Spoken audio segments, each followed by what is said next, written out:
Hey guys, so this is chapter 3. This is Gloomy Castles and Jousting Knights. The big question is, why was there a need for knights and castles during the Middle Ages? Think about it after we read. This is your big question. Why was there a need for knights and castles in the Middle Ages? Now, we're going to read, and as we read, remember I do look up and down because I'm going back and forth between the book on the thing and the book down below me, and because I'm reading from both. All right, so I have Gloomy Castles and Jousting Knights.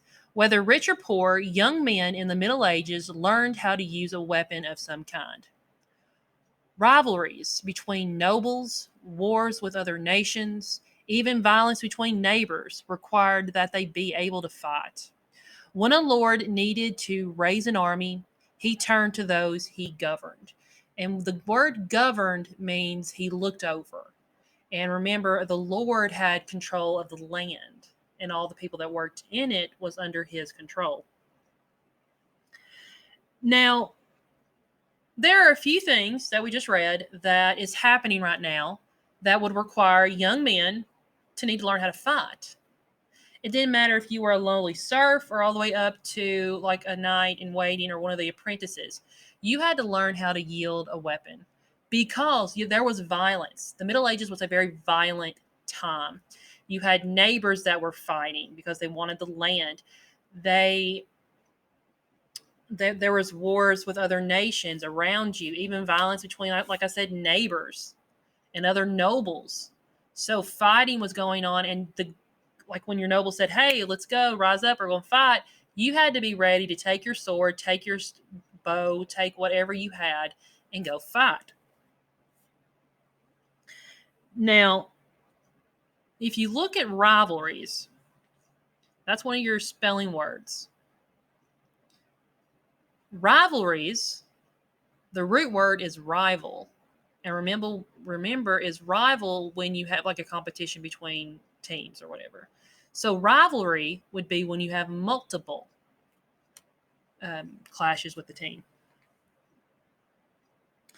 Now let's see. We have in the Middle Ages, ordinary foot soldiers were trained to fight with an axe or a long spear called a pike. Others were trained to be skillful archers or crossbowmen. Some foot soldiers might have worn chainmail, an early form of metal armor, but most had padded coats and carried daggers. However, the most esteemed soldiers were knights. So, what form of protection did these frontline men have? Well, it's called chainmail. And chainmail is basically where you have metal and it hooks just like this chain. It looks like little tiny chains, and that's what you're wearing. The point of it is that the chain itself would stop or at least prevent something from penetrating, whether it be an arrow, a pike, a sword, or something. It would be some form of protection. But not everybody could get that, so they wore extra padding on their person.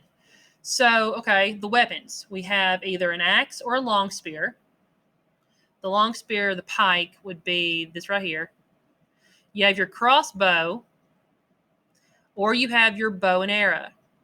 Now, I have read that the people, the bow and arrows, they weren't like the ones we see today, like with the compound bow and stuff. They were the Robin Hood kind. But they, like the anthropologists and all these people that have studied this, they studied, and that you can see from their bones that these people who shot the bow and arrows could shoot them for distances that are like unfathomable for that time and what little technology they had. But these people, they didn't mess around. They were very skilled at what they did, and it helped. Now, let's read the last two sentences again. It says some foot soldiers might have worn chainmail, an early form of metal armor, but most had padded coats and carried daggers. However, the most esteemed soldiers were knights. What do you think they mean by esteemed? Esteemed soldiers. Well, they may be like in a higher position than a regular foot soldier, which they are. You have your foot soldiers, then you have your knights. The knights was what all little bitty boys back then wanted to be. They're like the superheroes of that time, or your police officer or fireman. So here's a picture of a knight suited in armor with an armored horse. Now, not all knights had their horses with armor because that would slow their horse down. Now, knights were soldiers who fought on horseback and sometimes on foot for their lord. If you wanted to be a knight, you had to be able to afford the horse and armor. You also had to find someone willing to train you. Because it was very expensive to become a knight, most mounted warriors usually were sons of wealthy, influential members of society. So that means they were kind of higher up on the chart of the hierarchy chart. Being a knight was one way of making a fortune. If you were involved in successful battles or wars, you might receive money or land as payment for your services. Sometimes a king might also reward you with a title. Having a title usually meant that you were an influential member of society. Knights also made money by looting and holding certain people for ransom. Now, that, in my opinion, is not a very knightly thing to do, but, you know. So, what are two differences right now that we can see between a regular soldier and a knight? Well, one of the very first things is that a knight is usually on horseback, whereas a normal soldier, they're called foot soldiers because they're on the ground. Also, look at the armor. We read that a foot soldier has the chainmail, and like padding. But look at the protection that the knight has. But granted, he probably can't move too well, but still. And the foot soldier, they said, hey, come on, we're going to go to a fight. Whereas a knight trained for many years. He was an apprentice underneath someone else. Now, when the knights were given titles, when I say title, I think like a book title or a movie.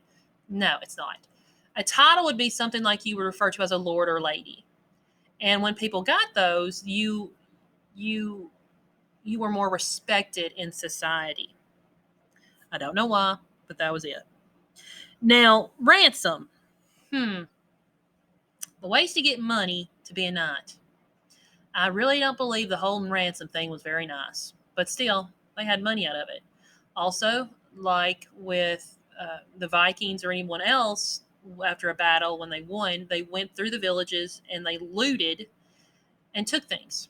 They not only looted material things like gold, silver, they also did people. They would take younger boys and put them in their armies. They would take women and take them back, and some would marry them and just stuff like that.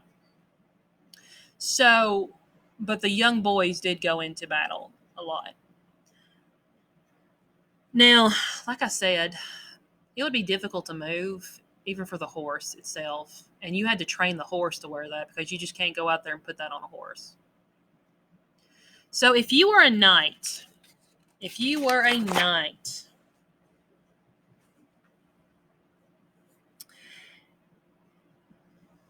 that covered my letter. Our training to become a knight, or your training. See, my book has the Y covered. Your training to become a knight begins at a young age. You leave home to live with a family of friends or relatives who has agreed to train you.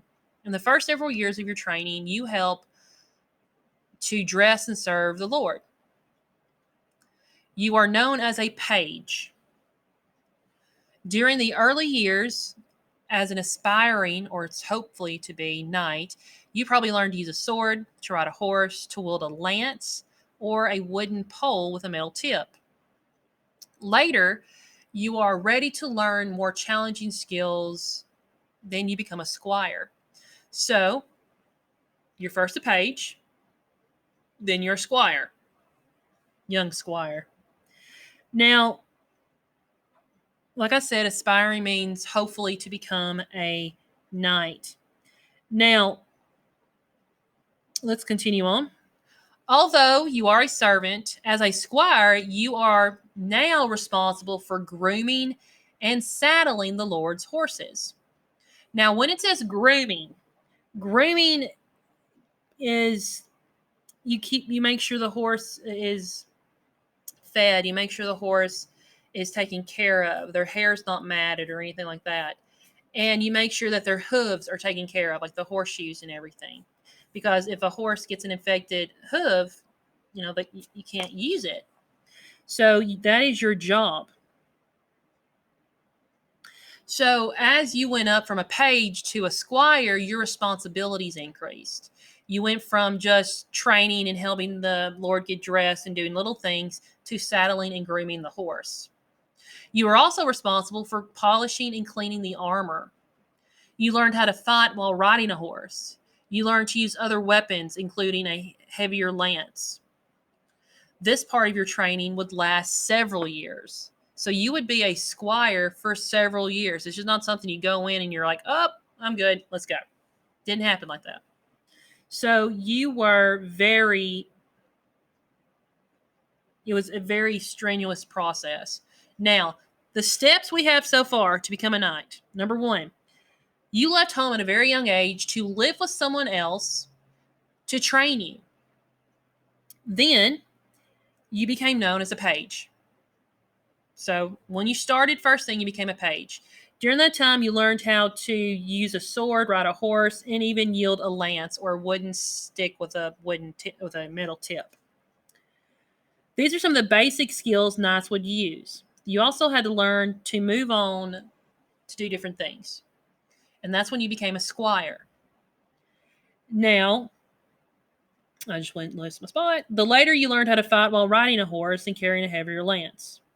Now, as a knight, the young man would be required to fight on horseback while carrying a heavier lance. That's the jousting when we'll get to it later. So you went from a page to a squire. Let's see what happens next. Well, here's some pictures right here. You have the young boy, the page, who's helping the knight. And then you have the squire who's learning how to fight. All right, if you are a successful squire, you might be knighted by the Lord in what is called a dubbing ceremony. The Lord taps you on the shoulders with a flat part of the sword. Then the priest might bless you with a prayer. So this right here is an example of a king knighting a squire. So you have your page, squire, knight. The ways of the knight. In France, in the 1100s and 1200s, certain expectations about how knights should behave in society were developed. The term chivalry, which refers to a warrior's horseman or knight, became the term to describe expectations. These ideas of chivalry spread through European countries. Knights were expected to serve their lord. They were also required to honor and protect the church and weaker members of society. They were also expected to treat other knights captured in battle as honored guests until the ransom was received. Sometimes it took months before the captured knight's family paid up. Once payment was received, the captured knights were free to go home. Now, when I was a sophomore in high school, we learned a lot about this because we studied, when I was there, it's like during William Shakespeare and everything. And the knights would, if they went off somewhere, they would actually go and say, "I fight for you, lady," whatever. They would, it was a really big thing for a knight to say, "I will fight for you, lady," something. I guess it was their form of a pickup line, I guess. But you never know. Charge! Say it with a little feeling. So, but let me go back to something. Chivalry. You ever heard the term chivalry's dead? Well, chivalry's not. You still have some people do it. Chivalry is an honorable way of conducting yourself. Chivalry would be, and it's a masculine thing. It's like opening the door, keeping the door open, standing up when a woman comes in the room, and just doing other things that are basically mannerly and doing the right thing, being nice to people when even though they're not nice to you. So chivalry was really big back then, especially for the knights and other noblemen. So, one second.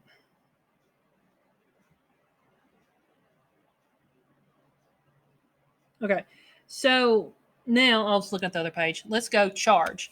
Knights could prove their strength and ability by taking part in jousting matches. Jousting matches were mocked or pretend battles between two or more knights. Knights rode on their horses, wore full armor, and carried lances. Those who took part in joust did so to gain respect and possibly a generous prize. For the privilege of attending the jousting matches was considered to be a day of excitement and entertainment. It was very much like watching a football or baseball game today. When the joust began, the knights charged at each other with the aid of a lance, each knight attempt to knock his opponent off his horse. Now, the jousting matches are pretty neat. I've actually seen one in a recreation. But you have down the middle of a lane, you have like a wall or a fence. And you have a knight on one side and a knight on the other. They're basically charging towards each other with the lance, which is a wooden stick. And this one doesn't have a pointy end, it has like a flat end. And your whole point is to knock your opponent off the horse. So think about it. If you hit somebody right there charging, you could have a dislocated shoulder or whatever else. Me, I'd probably fallen off before it even hit me. But you're running at each other with a long stick. And knights did this because it showed respect. You're out there, you're willing to fight, boom. If you won, you were held at a higher esteem than the other ones. And prizes could go anywhere from money to a hand in marriage of someone. So these were very big things. It was kind of like a festival. And they do recreations of the Renaissance ages up in Murfreesboro and different places, and it's really neat if you ever get a chance.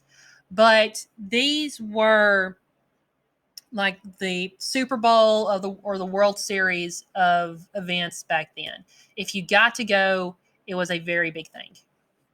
And you wanted to go. Cold, dark, and gloomy. I don't think I'm going to like this. And this is being really slow. Okay, here we go. Many kings and nobles lived in the castles.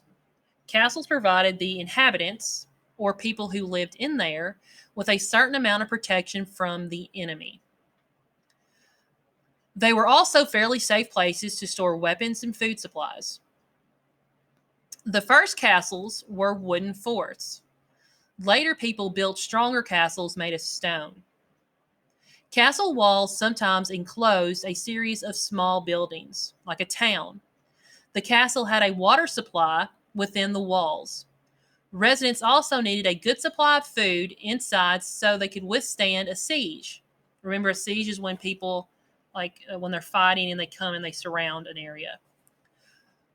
And sieges just didn't happen back they still use them today. One of the really big ones in the United States, like we had, was during the Civil War, when the Union Army gathered around a town and basically sat there until the town was out of food and everything else, and the town just surrendered and the people were let go. So for added protection, some castles were surrounded by a moat. A moat is a deep trench often filled with water. Sometimes there was a drawbridge that you could raise or lower. They can be raised or lowered. Over time, castles became more elaborate with interior courtyards, living quarters for soldiers, and stables. By today's standard, life at a castle was not pleasant. Castles were cold and gloomy. They were designed for protection, not comfort. Most castles had only a few rooms. There were typically a great hall, a kitchen, and 2 or 3 private chambers or rooms for the lord and his lord and his family. Sorry. Okay. There was no bathroom, just a tiny alcove that jutted out of the castle wall. The contents of the toilet emptied into the moat or the pit directly below. Can you imagine the smell? And can you imagine looking at the moat? I would not want to get in the moat.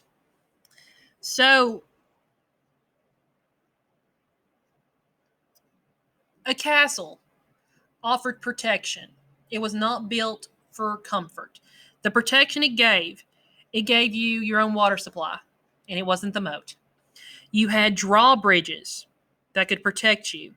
You had the moat that would protect you, because who would want to get in the moat when you had all the nasty stuff inside of it? So you had a few protections, okay? Now, why do you believe castles were built for protection over comfort? Well, if it was built for comfort, it couldn't withstand a lot of the things that might happen to it. So when they built their castles, they weren't like we are today, like, I want this many rooms, I want this big of an open space. They were like, look, this castle can withstand this, this, and this. You have this many rooms, make it work. So they did. So here, the next 2 pages are examples of a medieval castle. So right here, I wonder if I were to make this little. No, it won't go too side by side.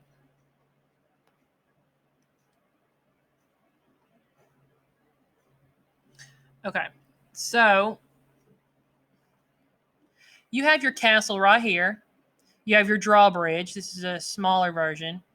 You have people coming in over the drawbridge. Your gatehouse. So there was people who stood here, and their job was to raise and lower the drawbridge, as well as, if you can see right here, they had a gate. You can raise and lower the gate to keep people out. You have our outer walls, and you had guards or knights that were stationed throughout the wall and up here on the towers. Now, once you get inside, you can see right here, you have little houses. And then in the back of the castle over here, we have a kitchen. Then you have a great hall where they held their parties. And then you had the Lord's chamber. That would be his bed or his bedroom. And the keep is where it's the name of the house. So you had a little village right here that would be protected. And then this other part right here is the Lord's part. So that is a picture of a castle. So let's go ahead and zoom this back. I think I hit it twice. One more time. All right. The castle's great hall had many uses, as you can see in that picture right there. The great hall was where family members and guests gathered. Meals were served in the great hall. Entertainers performed there. Their entertainers is mostly called a court jester, which was somebody who like juggled, made you laugh, did little silly things. The entertainers performed there, and guests and even servants slept there. Buckets of hot coals or fireplaces provided heat needed for heat and cooking. Small windows and candles offered little light.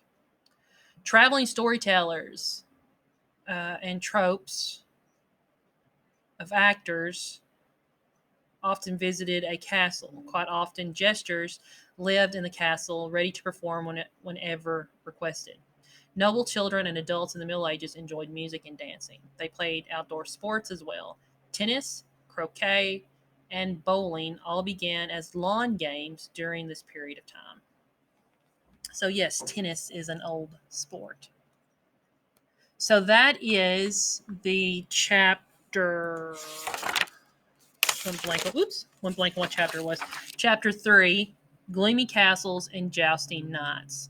Please remember to listen to the story well, if you got this far, you listened. Reread the story before you start answering any questions, and we will continue this with your ELA lesson. Talk to you later.